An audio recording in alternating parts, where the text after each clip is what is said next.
ಆತ್ಮೀಯ ಜನಪದ ಸಿರಿ ವೀಕ್ಷಕರಿಗೆ ನಿಮ್ಮ ಜರಗನಹಳ್ಳಿ ಕಾಂತರಾಜು ಮಾಡುವ ನಮಸ್ಕಾರಗಳು. ಸ್ನೇಹಿತರೆ, ಇವತ್ತು ಜನಪದ ಸಿರಿಯಲ್ಲಿ ಅಂತಾರಾಷ್ಟ್ರೀಯ ಜಾನಪದ ಕಲಾವಿದರು ಹಾಗೂ ಕರ್ನಾಟಕ ರಾಜ್ಯದ ಜಾನಪದ ಲೋಕದಲ್ಲಿ ಕಂಸಾಳೆ ವಿಭಾಗದಲ್ಲಿ ತಮ್ಮದೇ ಆದಂತಹ ಅಗ್ರಸ್ಥಾನವನ್ನು ಗಳಿಸ್ಕೊಂಡಿರ್ತಕ್ಕಂಥ ಲಿಂಗಯ್ಯನವರಿದ್ದಾರೆ. ಅವರನ್ನ ಕಾರ್ಯಕ್ರಮಕ್ಕೆ ಸ್ವಾಗತವನ್ನು ಕೋರೋಣ. ಸರ್ ನಮಸ್ಕಾರ. ಸರ್ ಕಾರ್ಯಕ್ರಮಕ್ಕೆ ಸ್ವಾಗತ. ನಮಸ್ಕಾರ ಸರ್. ಹೇಗಿದ್ದೀರಿ? ಚೆನ್ನಾಗಿದೆ ಸರ್. ಕಂಸಾಳೆ ವಿಭಾಗದಲ್ಲಿ ತುಂಬ ದೊಡ್ಡ ಹೆಸರು ನಿಮ್ಮದು. ಹೌದು ಸರ್. ಕಂಸಾಳೆ ಲಿಂಗಯ್ಯನವರು ಅಂತ. ನಿಜ.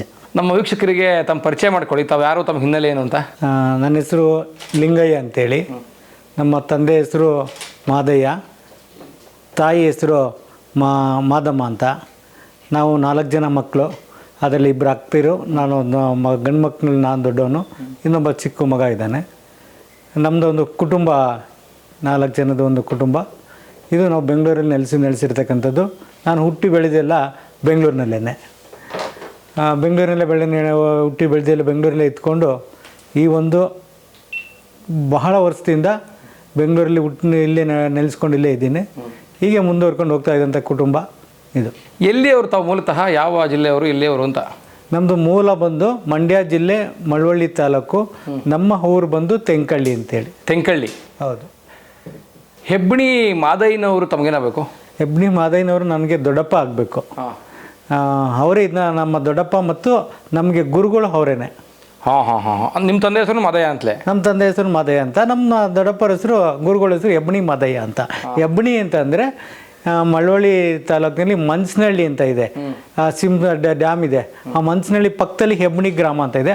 ಆ ಹೆಬ್ಣಿ ಗ್ರಾಮದಿಂದ ಅವ್ರಿಗೆ ಹೆಬ್ಣಿ ಮಾದಯ್ಯ ಅಂತ ಕರೀತಾರೆ. ಅದೇ ಊರಿನವರು ಅಂತ ಹೇಳಿ. ಊರು ಅಂತ. ಅವ್ರು ನಿಮ್ಗೆ ದೊಡ್ಡಪ್ಪ ಆಗಬೇಕು? ನಮ್ಮ ದೊಡ್ಡಪ್ಪ ಆಗಬೇಕು. ಓಕೆ. ಸಾಕಷ್ಟು ಜನಕ್ಕೆ ನೀವು ಹೆಬ್ಣಿ ಮಾದಯ್ಯನವ್ರ ಮಗ ಅಂತಲೇ ಒಂದಷ್ಟು ಜನ ಮಾತಾಡ್ತಾರೆ. ಹೌದು. ನನ್ನ ಆಲ್ರೆಡಿ ಆಲ್ಮೋಸ್ಟ್ ಎಲ್ಲರೂ ನನ್ನ ತಂದೆ ಹೆಬ್ಣಿ ಮಾದಯ್ಯನವರೇನೆ, ಅವರು ಮಗ ಇವರು ಅಂತಾನೆ ಎಲ್ಲ ಕಡೆನೂ ಪರಿಚಯ ಇರತಕ್ಕಂಥದ್ದು ಅದೇ ರೀತಿ. ಹೆಬ್ಣಿ ಮಾದಯ್ಯನವ್ರ ಮಗ ಲಿಂಗಯ್ಯ, ಅವ್ರ ತಂಡದಲ್ಲೇ ನಾವಿದ್ದೀವಿ ಅಂತ ಮೊನ್ನೆ ಕಂಸಾಳೆ ಮಂಜು ಹೇಳ್ತಾ ಇದ್ರು. ಹೌದು ಹೌದು ಹೌದು. ಲಿಂಗಯ್ಯ ಸರ್, ಹೇಳಿ ಸರ್. ತಮ್ಮ ವಿದ್ಯಾಭ್ಯಾಸ? ನಾನು 9ನೇ ಕ್ಲಾಸ್ವರೆಗೂ ಓದಿರೋದು. 9ನೇ ಕ್ಲಾಸ್ ಅಂತ ಓದಿರೋದು ಅಂದರೆ ಕಂಟಿನ್ಯೂ ಓದಿಲ್ಲ. ನನಗೆ 13ನೇ ವರ್ಷದಲ್ಲಿ ನಮ್ಮ ತಾಯಿ ತೀರೋಗ್ಬಿಟ್ರು. 13ನೇ ವರ್ಷದಲ್ಲಿ ತಾಯಿ ತೀರೋದಾಗ 4ನೇ ಕ್ಲಾಸ್ ಏನು ಓದ್ತಾ ಇದೆ. ಆವಾಗ 4ನೇ ಕ್ಲಾಸ್ ಓದ್ತಾ ಇದ್ದಾಗ ಸ್ಕೂಲ್ ಬಿಟ್ಬಿಟ್ಟು ಆಗ ಊರಿಗೆ ಹೊಂಟೋಗ್ಬಿಟ್ಟಿದೆ. ನಮ್ಮ ತಾಯಿ ಒಂದು 3 ತಿಂಗಳು 4 ತಿಂಗಳು ಊರಲ್ಲೇ ಇದೆ. ನಮ್ಮ ಸ್ವಂತ ಊರಿನಲ್ಲಿ, ಅಲ್ಲೇ ನಮ್ಮ ಅಜ್ಜಿ ಊರಲ್ಲಿ ಅಲ್ಲೇ ಇದ್ದೆ. ಆಮೇಲೆ ತಿರ್ಗಾ ಮತ್ತೆ ನಮ್ಮ ದೊಡ್ಡಪ್ಪ ಗುರುಗಳು ಅಂತ ಹೇಳ್ತೀವಲ್ಲ, ನಮ್ಮ ದೊಡ್ಡಪ್ಪರೇ ಕರ್ಕೊಬಂದು ಮತ್ತೆ ಸ್ಕೂಲಿಗೆ ಸೇರಿಸಿ 9ನೇ ಕ್ಲಾಸ್ವರೆಗೂ ಅಲ್ಲಿವರೆಗೂ ಓದಿದೆ. ಈ ಲಿಂಗಯ್ಯನವ್ರಿಗೆ ಈ ಜಾನಪದ ಕಲೆಗಳ ಕಡೆಗೆ ಯಾವಾಗ ಪರಿಚಯ ಆಯಿತು, ಅಥವಾ ಯಾವಾಗ ನಿಮ್ಗೆ ಅದರ ಆ ದಾರಿ ಸಿಕ್ತು ನಿಮಗೆ ಅಂತ? ಜಾನಪದ ಕಲೆಗೆ ನಂಗೆ ದಾರಿ ಸಿಕ್ಕಿದ್ದು ಯಾವಾಗ ಅಂತಂದರೆ, ನಾವು ಮೂಲ ಒಂದು ಮಾದೇಶ್ವರನ ಗುಡ್ರು ಆಗಿರೋದ್ರಿಂದ ನಮಗೆ ಇದೆಲ್ಲ ವಂಶ ಪರಂಪರೆಯಾಗಿ ಬಂದಿರತಕ್ಕಂಥದ್ದು. ನಮ್ಮ ದೊಡ್ಡಪ್ಪರು ಹೆಬ್ಣಿ ಮಾದಯ್ಯನವರು, ಅವರು ಇದನ್ನು ಅಲ್ಲಿ ಮಂಚನಹಳ್ಳಿ, ಅವ್ರ ಊರು ಪಕ್ಕದಲ್ಲಿ ಇತ್ತಲ್ಲ ಮಂಚನಹಳ್ಳಿ, ಅಲ್ಲಿ ಹಕ್ಕೂರು ಕೆಂಚಮಲ್ಲಯ್ಯ ಅಂತೇಳಿ ಅವರಿಂದ ಕಲ್ತ್ಕೊಂಡಿದ್ರು. ಅವ್ರು ಕಲ್ತ್ಕೊಂಡು ಅವ್ರು ನಡೆಸ್ಕೊಂಡು ಮೊದಲು ಅವರೇ ಮಾಡ್ತಾಯಿದ್ರು. ಆಮೇಲೆ ಈ ಕಲೆನ ಬರೀ ಅವ್ರು ಏನು ಮಾಡ್ತಿದ್ರು, ಹಾಡು ಹೇಳ್ತಿದ್ರು, ರಾತ್ರಿ ಹೊತ್ತು ಭಜನೆ ಮಾಡ್ತಾಯಿದ್ರು. ದೇವ್ರ ಭಜನೆ ಮಾಡ್ತಾರೆ, ಮಾದೇಶ್ವರನ ಭಜನೆ ಮಾಡಿಕೊಂಡು ಮಾದೇಶ್ವರನ ಕಥೆ ಮಾಡ್ಕೊಂಡು ಇದು ಮಾಡ್ಕೊಂಡು ಬರ್ತಾಯಿದ್ರು. ಹಾಗೆ ಕಂಟಿನ್ಯೂ ಬರ್ತಿದ್ದಾಗ ನಮ್ಮ ದೊಡ್ಡಪ್ಪವರು 1983-84ರಲ್ಲಿ ಒಂದು ಸಂಘ ಅಂತ ಕಟ್ಟಿ, ಆ ಸಂಘದ ಮುಖಾಂತರ ಬರೀ ನಾನು ಒಬ್ಬನೇ ಇದ್ದು ಕಲೆಯನ್ನು ಕಲಿತ್ಕೊಂಡು ನಾನು ಒಬ್ಬನೇ ಇದ್ಬಿಟ್ಟು ಹೋಗಬಾರ್ದು, ಒಂದು 10 ಜನಕ್ಕೆ ಕಲಿಸಿ ಈ ಕಲೆನ, ಮಾದಪ್ಪನ ಕಲೆ ಎಲ್ಲ ಕಡೆನೂ ಮೆರಿಬೇಕು, ಎಲ್ಲ ಕಡೆ ಇದು ಪ್ರಚಾರ ಆಗಬೇಕು ಅಂತೇಳಿ ಆಗ ಒಂದು ಸಂಸ್ಥೆ ಅಂತ ಕಟ್ಕೊಂಡು ಆಗ ನಮಗೆಲ್ಲ ಕರ್ಕೊಂಡೋಗಿ ನಮ್ಮ ದೊಡ್ಡಪ್ಪರೇ ಕಲಿಸ್ಕೊಟ್ರು. ನೀವು ಮಾದೇಶ್ವರನ ಗುಡ್ರು? ನಾವಲ್ಲ ಮಾದೇಶ್ವರನ, ಇದು ನಮ್ಮ ವಂಶ ಪರಂಪರೆ ನಡ್ಕೊ ಬಂದಿರೋದು. ನಮ್ಮ ತಾತ ಗುಡ್ರಾಗಿದ್ದರು, ನಮ್ಮ ತಂದೆ ಆಗಿದ್ದರು, ನಮ್ಮ ದೊಡ್ಡಪ್ಪರ ಗುರುಗಳು ಅವರು ಅಷ್ಟೇ. ಅವ್ರ ಮನೆಯಲ್ಲೂ ವಂಶ ಪರಂಪರೆ, ಅವ್ರ ತಂದೆ ನಮ್ಮ ದೊಡ್ಡಪ್ಪರು ಈಗ ಅವ್ರ ಮಕ್ಕಳು ಆಗಿದ್ದರು, ಅವ್ರ ಮೊಮ್ಮಕ್ಕಳು ಎಲ್ಲ ಕಂಟಿನ್ಯೂ ಆಗಿ ಇದ್ದಾರೆ. ವಂಶ ಪರಂಪರೆ ನಡ್ಕೊ ಬಂದಿರತಕ್ಕಂಥದ್ದು. ಸರಿ ಸರ್, ಈಗ ಈ ಜಾನಪದ ಕಲೆಗಳಿಗೆ ಬಳಸ್ತಕ್ಕಂಥ ಹಲವಾರು ವಾದ್ಯಗಳಲ್ಲಿ ಕಂಸಾಳೆ ಕೂಡ ಅತ್ಯಂತ ಮುಖ್ಯವಾದದ್ದು.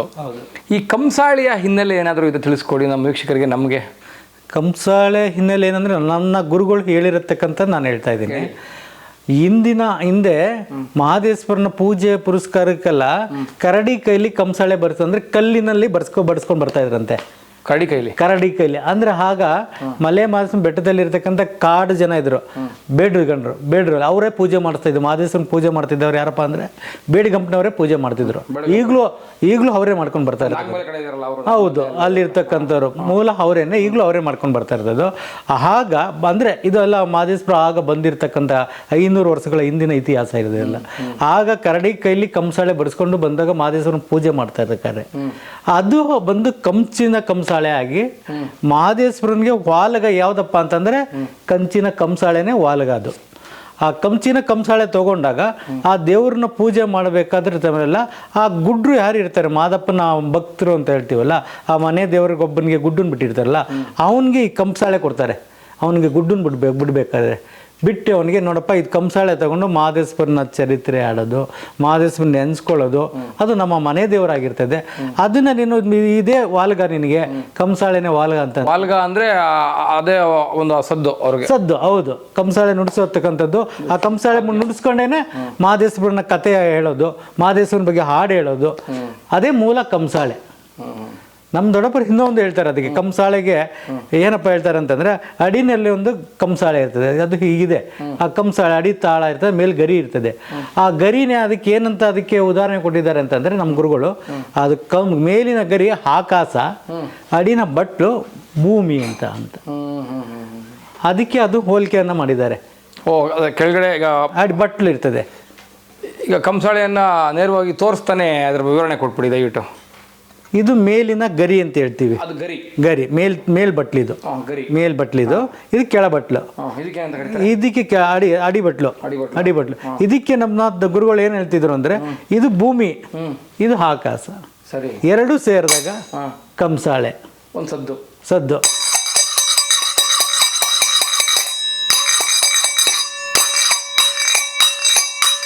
ಇದು ನಾದ, ಕಂಸಾಳೆ ನಾದ. ಇದು ಅದು ಜನಪದ ಕಥೆ ಅಂದರೆ ನೀವು ಹೇಳಿದೀಗ ಕರಡಿ ಕಥೆ ಹೇಳೋದಲ್ಲ, ಜನಪದ ಕಥೆ ಅದನ್ನು ಕೂಡ. ಹೌದು, ಅಂದರೆ ಜನಪದ ಕಥೆ ಇದೆಲ್ಲ ಮೂಲ ನಡ್ಕೊ ಬಂದಿರತಕ್ಕಂಥದ್ದು, ಹಿಂದಿನ ಕಾಲದಿಂದನೂ ನಡ್ಕೊ ಬಂದಿರತಕ್ಕಂಥದ್ದು. ಅಂದರೆ ಏನಕ್ಕೆ ಇದು ಅಂದರೆ ಈ ಸದ್ದನ್ನು ಕೇಳ್ತಾ ಇದ್ರೆ ಮನುಷ್ಯನಿಗೆ ಒಂದು ರೋಮಾಂಚನಗೊಳ್ತಾನೆ ಅಥವಾ ಒಂದು ಉದ್ರೇಕಗೊಳ್ತಾನೆ, ಪೂಜೆ ಭಕ್ತಿನಲ್ಲಿ ತನ್ನನ್ನು ತಾನು ತೊಡಗುತ್ತಾನೆ ಅಥವಾ ಆ ಉದ್ದೇಶಕ್ಕೋಸ್ಕರ ಮಾಡಿರ್ಬೋದು ಅಂತಾನೆ ಇದನ್ನ. ಅಂದರೆ ಯಾತಕ್ಕೋಸ್ಕರ ಅಂತಂದರೆ ಯಾವುದೇ ಒಂದು ದೇವ್ರ ಪೂಜೆಗೋಸ್ಕರ ಅದನ್ನು ಏನೋ ಒಂದು ವಾಲ್ಗ ಅಂತ ಇರದೇ ಇರ್ತದೆ. ಈಗ ವೆಂಕಟೇಶ್ವರ ಸ್ವಾಮಿ ಪೂಜೆ ಮಾಡ್ಬೇಕಾರೆಲ್ಲ ಶಂಖ ಓದ್ತಾರೆ, ಆ ದೇವ್ರನ್ನ ಇದಕ್ಕೆ ಜಗಡೆ ಎಲ್ಲ ಬಾರಿಸ್ತಾರೆ. ಅದು ನಮ್ಮ ಮಾದಪ್ಪನಿಗೆ ಯಾವ್ದಪ್ಪ ಇದೆ ಅಂತಂದ್ರೆ ಕಂಸಾಳೆನೆ. ಆ ಗುಡ್ಡನ್ನ ಹಾಕಿ ಬಿಡ್ತಾರಲ್ಲ, ಅವನಿಗೆ ನೀಲ್ಗಾರನಾಗಿ ಮಾಡಿ ಅವನ ಮನೆ ದೇವ್ರ ಮನೆಗೆ ಹಿರಿಯ ಮಗನಿಗೆ ಈ ಥರ ರುದ್ರಾಕ್ಷಿ ಕಟ್ತಾರೆ. ನಮಗೆಲ್ಲ ಇದಿದೆಯಲ್ಲ ಅಂದ್ರೆ ರುದ್ರಾಕ್ಷಿ ಮಹದೇಶ್ವರ ಅಂದ್ರೆ ಎಲ್ಲರೂ ಹೋಗಿ ಬಿಡಿಸ್ಕೊಳ್ಳೋದಲ್ಲ ಇದು. ಆ ಮನೆಗೆ ಹಿರಿಯ ಮಗ ಯಾರಾಗಿರ್ತಾರೆ ಅವ್ರಿಗೆ ಬಿಡ್ತಾರೆ. ಅಂದರೆ ಅವ್ರ ಮನೆಯಲ್ಲಿ ಮಕ್ಕಳಿರಲ್ಲ, ಆಮೇಲೆ ಏನೋ ಒಂದು ಕಷ್ಟ ಇರ್ತದೆ. ನನಗೊಂದು ಮಕ್ಕಳ ಸಂತಾನ ಆದಾಗ ನಿನಗೆ ನನ್ನ ಮಗನ ಹಿರಿ ಮಗನೇ ನಿನಗೆ ಗುಡ್ಡನ್ನು ಬಿಡ್ತೀನಿ ಅಂತ ಹೇಳ್ತಾರೆ. ಆ ಥರ ಅವ್ನು ಗುಡ್ಡನ್ನು ಬಿಟ್ಟಿರ್ತಾರೆ. ಗುಡ್ರಲ್ಲಿ ಏನಾದರೂ ವ್ಯತ್ಯಾಸಗಳಿದಾವ? ಭಾಳ ವ್ಯತ್ಯಾಸ ಇದೆ. ಅಂದರೆ ಗುಡ್ರಲ್ಲಿ ಅಂದ್ರೆ ಈಗ ಅವನಿಗೆ ಮಹದೇಶ್ವರನ ಗುಡ್ರ ಆದಮೇಲೆ ಅವ್ನಿಗೆ ಏನು ಹೇಳ್ತಾರೆ ಅಂತಂದ್ರೆ ಮನೆ ಕಟ್ಟಬೇಕಾದ್ರೆ ಹೇಳ್ತಾರೆ, ಅವ್ರ ತಂದೆ ತಾಯಿನ ಕೇಳ್ತಾರೆ, ನೋಡಪ್ಪ ಇಲ್ಲಿವರೆಗೂ ನಿನ್ನ ಮಗ ಆಗಿದ್ದ, ಇನ್ನು ಮುಂದೆ ಇವನು ಮಾದಪ್ಪನ ಮಗ, ಇವನ್ ಮಾದಪ್ಪನ ಮಗ ನಿನ್ನ ಜೋಳಿಗೆಗೆ ನಿನ್ನ ಕೈಗೆ ಕೊಡ್ತಾ ಇದ್ದೀವಿ, ಇವನನ್ನ ಮುಂದುವರ್ಸ್ಕೊಂಡು ಹೋಗಿರ್ತದೆ, ಇವನಿಗೆ ಏನು ಮಾದಪ್ಪನ ಸೇವೆ ಮಾಡ್ಕೊಂಡು ಹೋಗ್ತಕ್ಕಂಥಕ್ಕೆಲ್ಲ ಇವನನ್ನೇ ಮುಂದುವರ್ಸ್ಕೊಂಡು ಹೋಗೋದು ಅಂತ ಅವ್ರು ಕೇಳ್ತಾರೆ. ಅವಾಗ ಇವನು ಎಲ್ಲಂದ್ರೆ ಕುಲ 18 ಜಾತಿ ಮನೆಯಲ್ಲೂ ಹೋಗಿ ಅವನು ಭಿಕ್ಷಾಟನೆ ಮಾಡ್ತಾನೆ.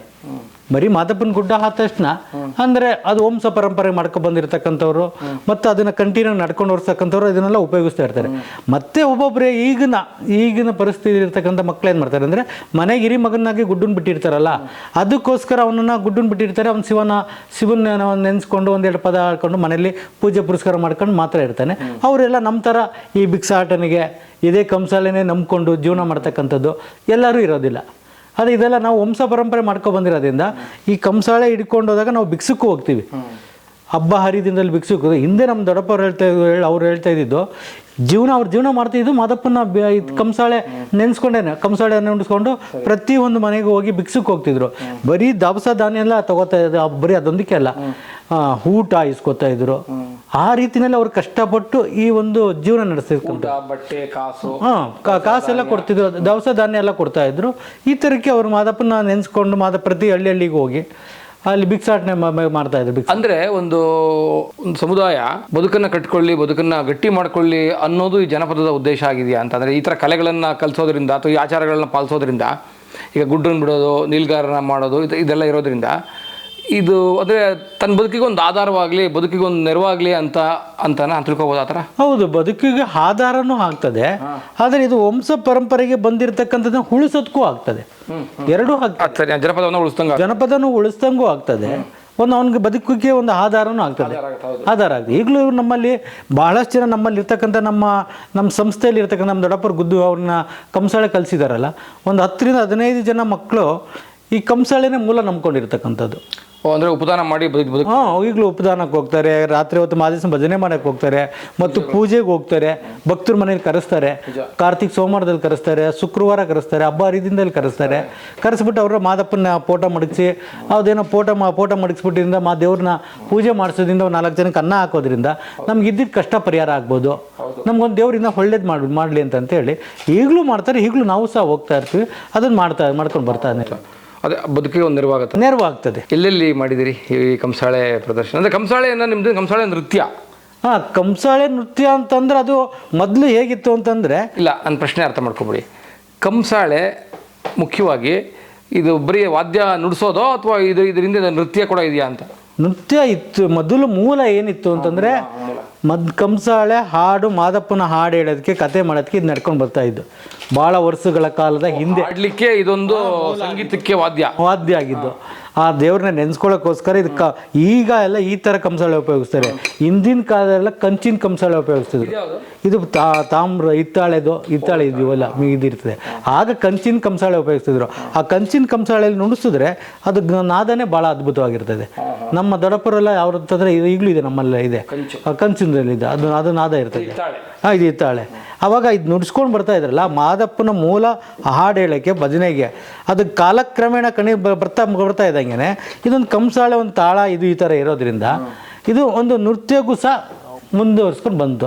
ಅವಾಗ ಕಂಸಾಳೆ ಡ್ಯಾನ್ಸ್ ಮಾಡೋದಕ್ಕೂ ಸಾರದು ಅದೊಂದು ಜಾನಪದ ಕಲೆ ಆಗಿ ಸೇರಿಕೊಂಡು ನೃತ್ಯಗಳು ಮಾಡಿಕೊಂಡು ಇಡೀ ಕರ್ನಾಟಕ ರಾಜ್ಯದಂತ ನೃತ್ಯ ಮಾಡಿದ್ದೀವಿ.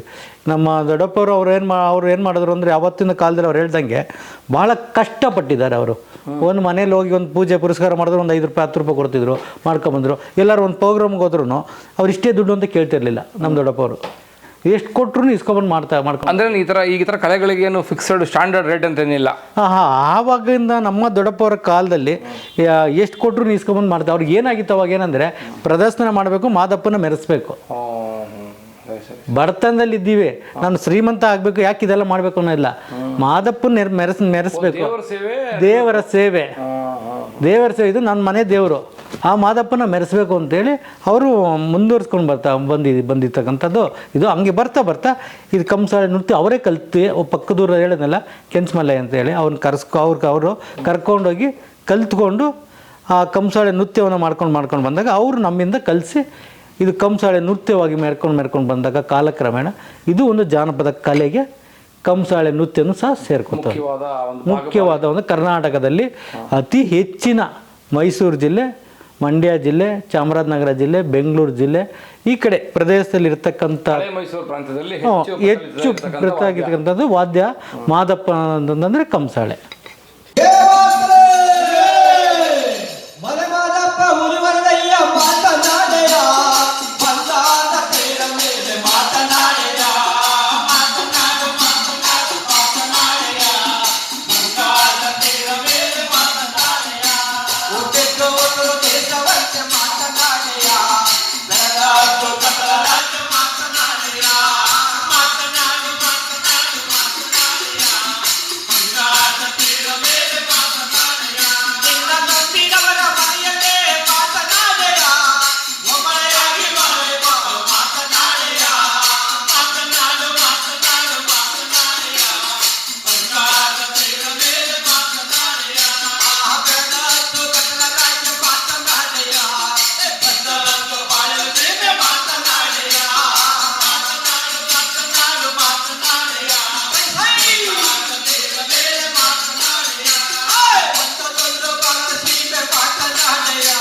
ಸರ್, ಈಗ ಈ ಕಂಸಾಳೆಯನ್ನು ನಂಬ್ಕೊಂಡು ಅಥವಾ ಕಂಸಾಳೆ ಜನಪದ ಕಲೆಯನ್ನು ನಂಬ್ಕೊಂಡು ತಾವು ಬದುಕನ್ನು ಅದಕ್ಕೋಸ್ಕರನೇ ಮೀಸಲಾಗಿಟ್ಕೊಂಡು ಬದುಕ್ತಿರ್ತಕ್ಕಂಥ ಒಬ್ಬ ಕಲಾವಿದರು.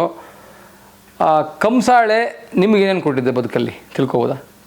ಕಂಸಾಳೆ ನಮಗೆ ಏನು ಕೊಟ್ಟಿದೆ ಅಂತ ಅಂದರೆ, ಇದನ್ನು ನಮಗೆ ನಮ್ಮ ದೊಡ್ಡಮ್ಮವರು ಅಂದರೆ ನಮ್ಮ ದೊಡ್ಡಮ್ಮ ಅಂದರೆ ನಮ್ಮ ದೊಡ್ಡಪ್ಪವರ ಯಜಮಾನ ಗುರುಗಳು ಅವರಿಬ್ಬರು ಹೇಳಿದ್ದು ಏನಪ್ಪ ಅಂತಂದರೆ, ನನಗೆ ಈ ಕಂಸಾಳೆನ ಕಲಿಸ್ಬಿಟ್ಮೇಲೆ ನೀನು ಎಂದಿಗೂ ಇದು ಮರಿಬೇಡಪ್ಪ, ಇದು ಮಾದಪ್ಪ ನಂಬ್ಕೊಂಡು ಜೀವನ ಮಾಡ್ಕೊಂಡೋಗು, ಮಾದಪ್ಪನ ನಂಬ್ಕೊಂಡು ಜೀವನ ಮಾಡ್ಕೊಂಡೋದ್ರೆ ಎಲ್ಲರೂ ನಿನಗೆ ದಾರಿ ತೋರಿಸ್ತಾನೆ ಅಂಥೇಳಿ ನನಗೆ ಅವರು ಕಂಸಾಳೆ ಗುಡ್ಡನ್ನು ಬಿಡಿಸಿ ಅವರೇನೆ ನಾನು ಕಂಸಾಳೆನ ಇದೆಲ್ಲ ಡ್ಯಾನ್ಸ್ ಮಾಡಿಸೋದೆಲ್ಲ ಕಲಿಸಿ ಸಂಸ್ಥೆಯಲ್ಲಿ ನನ್ನೊಬ್ಬನ ಅವ್ರ ಹಿಂದೆ ನಮ್ಮ ದೊಡ್ಡಪ್ಪರ ಜೊತೆ ಎಲ್ಲೋ ಹೋದ್ರು ನನ್ನ ಹಿಂದೆ ಕರ್ಕೊಂಡು ಹೋಗ್ತಾಯಿದ್ರು, ನೋಡ್ಕೊಳ್ಳಿ ಮಾಡಿ ಅಂತೇಳಿ ಅವರು ಬಿಟ್ಟು ಹೋದ್ಮೇಲೆ ನನಗೆ ಇದನ್ನ ನಾನು ವಹಿಸ್ಕೊಂಡೆ. ಆದರೆ ಇದರಿಂದ ನಾನು ಕಂಸಾಳೆ ಮಾಡ್ಕೊಂಡು ಬರ್ತಾ ಇರೋದ್ರಿಂದ ನನ್ನ ಜೀವನ ನಡ್ಕೊಂಡು ಹೋಗ್ತಾ ಇದೆ. ಅಂದರೆ ಜೀವನ ನಡ್ಕೊಂಡು ನಾವು ಅತಿ ಮೇಲಕ್ಕೂ ಹೋಗಲಿಲ್ಲ, ಕೆಳಕ್ಕೂ ಹೋಗಲಿಲ್ಲ, ಜೀವನಕ್ಕೆ ತಕ್ಕನಾಗಿ ಕಂಸಾಳದಿಂದ ಜೀವನ ನಡ್ಕೊಂಡು ಹೋಗ್ತದೆ. ನನಗೂ 2 ಗಂಡು ಮಕ್ಕಳಿದ್ದಾರೆ, ಮನೆಯ ನಮ್ಮ ಹೆಂಡತಿ ಮತ್ತು ನಾನು ಗಂಡು ಮಕ್ಕಳು 4 ಜನ ಇದ್ದೀವಿ. ಇದರಿಂದನೇ ಜೀವನ ಮಾಡ್ಕೊಂಡು ಹೋಗ್ತಾ ಇದ್ದೀನಿ ನಾನು. ಬೇರೆ ಯಾವುದು ಒಂದು ಕುಟುಂಬ ನಡೆಸೋಕ್ಕೆ ಈ ಒಂದು ಕಲೆ ಸಹಕಾರಿಯಾಗಿ ನಿಲ್ತಾ ಇದೆ. ಅಂದರೆ ಇನ್ನು ಮುಂದೆ ನಿಮ್ಮ ಮಾತುಗಳನ್ನ ಕೇಳ್ತಕ್ಕಂಥವ್ರು ಯಾರಾದರೂ ಇನ್ನು ಮುಂದೆ ಬರ್ತಕ್ಕಂಥ ಯುವಕರು ಜನಪದ ಕಲೆಯನ್ನು ನೆಚ್ಕೊಂಡು ಬದುಕನ್ನು ಕಟ್ಕೋಬೋದು ಅಂತ ಸಾಬೀತಾಗಿ ಹೇಳ್ತಾ ಇದ್ದೀರಾ? ಜನಪದ ಕಲೆಯನ್ನು ಕಟ್ಕೊಂಡು ಇವತ್ತಿನ ದಿನಮಾನಗಳಲ್ಲಿ ಹೇಳಬೇಕು ಅಂತಂದರೆ ಅದೊಂದನ್ನೇ ನಂಬ್ಕೊಂಡು ಅಂತಂದರೆ ಹೊಟ್ಟೆಗೆ ಆಗ್ತದೆ. ನಮ್ಮ ಹೊಟ್ಟೆ ನಮ್ಮ ಊಟಕ್ಕೋಸ್ಕರ ಆಗ್ಬೋದು. ನಾನು ಅತಿಯಾಗಿ ನಾನು ಬೇರೆ ಆಸ್ತಿ ಮಾಡಬೇಕು, ಇನ್ನು ಬೇರೆ ಮಾಡಬೇಕು, ಇನ್ನೊಂದು ಮಾಡಬೇಕು ಅಂತಂದರೆ ಆಗೋದಿಲ್ಲ. ನಾವು ಹೊಟ್ಟೆಗೆ ತುಂಬಿಸ್ಕೊಳಕ್ಕೆ ಮಾಡ್ಕೋಬೋದು, ಬದುಕು ಕಳೀತಾ ಇದೆ. ಈಗ ಪ್ರಸ್ತುತ ನಿಮ್ಮ ಈ ಕಂಸಾಳೆಯ ಕಲೆಯ ಜೊತೆಗೆ ಏನೆಲ್ಲ ಚಟುವಟಿಕೆಯನ್ನು ಮಾಡ್ತಾಯಿದ್ದೀರಿ? ನಾನು ಕಂಸಾಳೆ ಜೊತೆಗೆ ಬರೀ ಇದನ್ನು ಮಾತ್ರ ಮಾಡ್ಕೊಂಡು ಹೋಗ್ತಾ ಇದ್ದೀನಿ. ನಾನು ಮೊದಲು ಕಲ್ತ್ಕೊಂಡು ಕಂಸಾಳೆ ಕಲ್ತ್ಕೊಂಡು ಬಂತಾ ಇದ್ದೆ. ಆಮೇಲೆ ಅವಾಗ ಕಲಿಯೋ ಟೈಮಲ್ಲಿ ಒಂದು ಸ್ವಲ್ಪ ಕೆಲ್ಸಕ್ಕೆ ಹೋಗ್ತಾಯಿದ್ದೆ, ರೇಷ್ಮೆ ಕೆಲ್ಸಕ್ಕೆ ಹೋಗ್ತಾಯಿದ್ದೆ. ಅದಾದಮೇಲೆ ನಮ್ಮ ದೊಡ್ಡಪ್ಪರ ಜೊತೆಲಿ ಯಾವಾಗಲೂ ಅವ್ರ ಜೊತೆಲಿ ಬಂದೆ. ಆವಾಗಿಂದ ಬರೀ ಕಂಸಾಳೆನೇ ಮಾಡ್ಕೊಂಡು ಹೋಗ್ತೀನಿ. ನಮ್ಮ ಸಂಸ್ಥೆಯಲ್ಲಿರೋ ಹುಡುಗರು ಏನು ಮಾಡ್ತಾರೆ ಅಂದರೆ ಕಂಸಾಳೆನೂ ಮಾಡ್ತಾ ಇದ್ದಾರೆ. ಅದೇ ಹೆಚ್ಚಿನ ಟೈಮ್ ಯಾವುದಕ್ಕೆ ಜಾಸ್ತಿ ಮೀಸಲಿಟ್ಟಿದ್ದಾರೆ ಅಂದರೆ ಕಂಸಾಳೆ ಪ್ರೋಗ್ರಾಮ್ಗೆ ಇಟ್ಟಿದ್ದಾರೆ. ಮಹದೇಶ್ವರನ ಕತೆ ಹೇಳೋದಕ್ಕೆ, ಪೂಜೆ ಪುರಸ್ಕಾರಕ್ಕೆ ಹೋಗೋಕ್ಕೆ ಕಂಸಾಳೆ ನೃತ್ಯಕ್ಕೆ ಹೆಚ್ಚಿನ ಟೈಮ್ ಕೊಟ್ಟಿದ್ದಾರೆ. ಬೇರೆ ಟೈಮಲ್ಲಿ ಬೇರೆ ಒಂದೊಂದು ಉದ್ಯೋಗ ನೋಡಿಕೊಂಡು ಅದನ್ನು ಮಾಡ್ಕೊಂಡು ಹೋಗ್ತಾ ಇದ್ದಾರೆ, ಅವಕಾಶ ಇದೆ. ಸರಿ, ನೀವು ನಮ್ಮ ಕಪ್ಪಣ್ಣ ಸರ್ ಅವರ ಜೊತೆಯಲ್ಲಿ ಕೆಲಸ ಮಾಡಿದಿರಿ? ಹೌದು, ಮಾಡಿದ್ದೀವಿ. ಜಾನಪದ ಜಾತ್ರೆಯಲ್ಲೂ ಕೂಡ ತಾವು ಕೆಲಸ ಮಾಡಿದಿರಿ. ಜಾನಪದ ಜಾತ್ರೆಯ ಅನುಭವಗಳನ್ನ ಹಂಚ್ಕೊಳ್ಳಿ. ನೀವು ಕಂಡಾಗೆ ನಿಮ್ಮ ದೃಷ್ಟಿಗೆ ಜಾನಪದ ಜಾತ್ರೆ ಯಾವ ಥರ ಕಾಣ್ತು, ಅದರ ಅನುಭವಗಳು ಹೇಗೆ ಅಂತ? ಜನಪದ ಜಾತ್ರೆಯಲ್ಲಿ ಅದರ ಅನುಭವ ಹೇಳ್ಕೊಳ್ಳೋದಕ್ಕೆ ಭಾಳ ದೊಡ್ಡದಿದೆ.